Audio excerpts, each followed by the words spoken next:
నేను ప్యాన్లో వేయించుకున్నాను కదా, అలాగే మిరపకాయలు, ధనియాలు, తర్వాత వచ్చేసి కరివేపాకు తర్వాత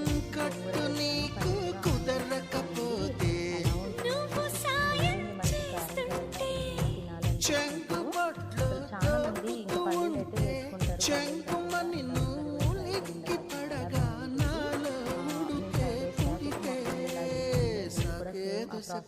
ఇలానే చేస్తున్నాను సుగంత దాచుకోకు కోక నీడ